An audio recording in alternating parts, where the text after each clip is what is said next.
King's Quest Chapter 2 is the second of a 5-part series by The Odd Gentleman. I've already reviewed the first part, and having thought it was very good, I was pretty excited to get into this world again. Unfortunately, it didn't live up to my expectations. That isn't to say that the game was a total failure.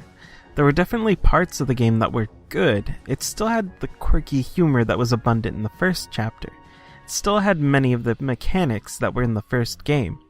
But that's the problem. This chapter did very little that was new. There was only really one mechanic that stood out as being significantly different than those in the first game. That mechanic didn't really captivate me that much. The second chapter is based around a core mechanic of time as a resource. Without spoiling the meat of the game, I'll just say that time is very important. It did well to project a sense of urgency. There are very real consequences for failing to do things in time. It just wasn't compelling enough to make me excited to continue playing. Maybe it's because there weren't really any new characters. Maybe the characters that there are just aren't that interesting. I suspect it's a combination of the two. These criticisms may sound a bit harsh, but that's because the first chapter was so well done. When you are met with a happy surprise like I was in the first part, you want that to continue. Don't get me wrong, the second chapter was fine, but when you come in expecting a great story and a lot of fun, and you come out feeling okay, it can feel like a bit of a letdown. I'm not one to be upset when games are short.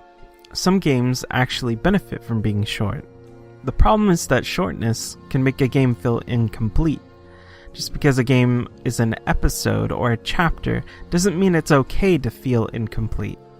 I kept expecting that the area in which the game took place would only be the starting location. I was wrong. The entire chapter takes place in one location. It's not a particularly fascinating location either. Much like the rest of this game, it's okay. That pretty much sums up my evaluation of this chapter. It's okay. It's fine. If this had been the first chapter, I'm not sure I would have continued playing. With so many great and interesting games around, the bar is set that much higher. I hope that The Odd Gentleman have great plans for the next chapter, because I would love to see this series succeed. As it is, I'll likely play the next chapter, but with somewhat lower expectations. But I hope I'm wrong. I hope that the next chapter meets and exceeds all expectations and hits the heights of the first chapter. I guess we'll have to wait and see. Until then, I'm Melchiorus from Game Clouds. Have a good night, friends.